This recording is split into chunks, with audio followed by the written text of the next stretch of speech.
Hi everyone. So today we want to start with the definition.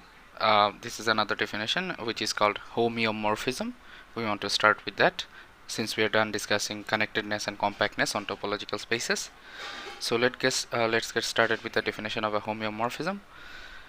Let x1 and x2 be two topological spaces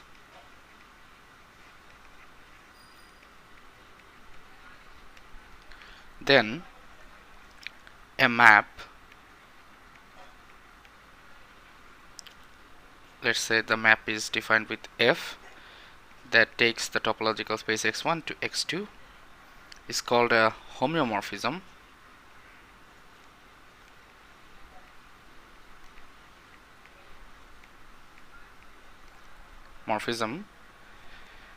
If it is continuous and has a inverse map. If it is continuous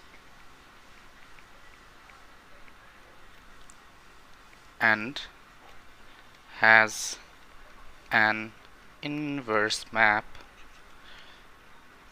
that is denoted with f inverse 1 that takes topological space x2 to x1, which is also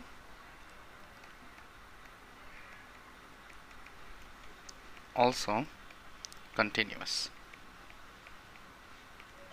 That means if you have two topological spaces, let's say let me try to draw them. Let's say this is our topological space x1, and then there is some sort of a map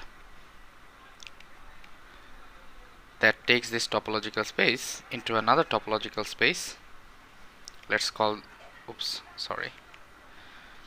that x2.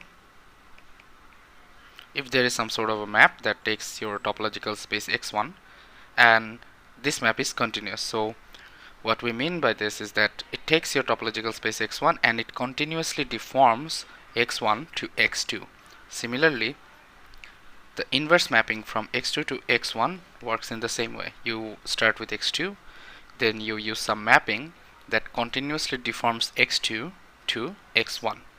So this very idea of homeomorphism is a continuous and invertible deformation. So if this is true, all these conditions are true, then we say that if all these conditions are true, or so to say, if all these conditions are satisfied, then we say x1 is homeomorphic to x2. Now let's try to look at some examples, and our examples will be pretty intuitive ones. The first example is that of a sphere. So let me draw a solid sphere for you, even though it might look like a ball. Just think of it as a sphere. So let's say this is a solid sphere.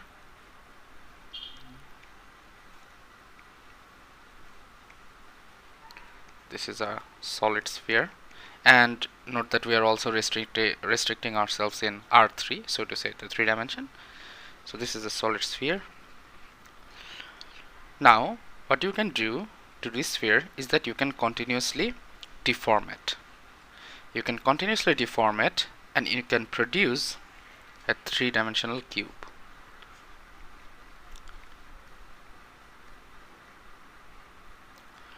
So in this sense, this sphere and this cube, they are homeomorphic to each other, and you can start with the cube if you want, and you can continuously deform the cube to form this sphere. So this is an example of a homeomorphism. Now let's try to look at an example that is not a homeomorphism.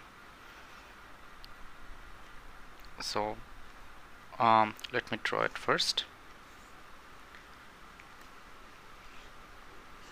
This is some graph of y equals to x square, which is a parabola, and this is another graph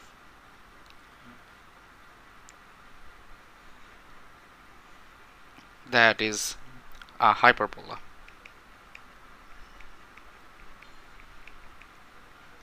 Now you can easily understand intuitively that there is no such continuous deformation that can take this parabola and generate this hyperbola. We cannot do it. So that's why these two are not homeomorphic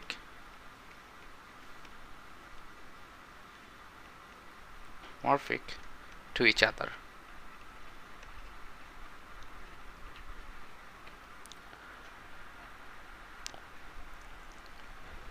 Let me present another example, and this is a very famous one. Let's say you have a cup, a coffee mug, so to say,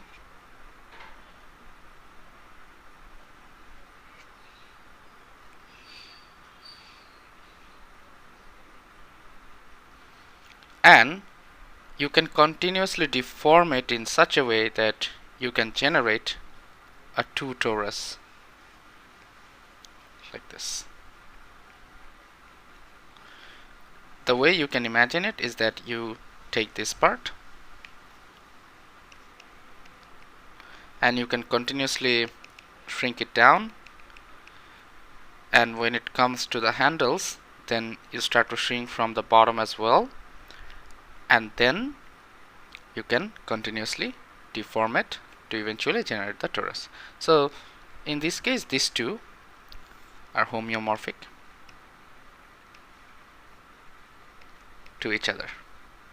So this is all we will have to say about homeomorphism. Our intuitive ideas will be good enough for the things that we want to do. Now let's talk about something rather interesting, that is known as the topological invariant.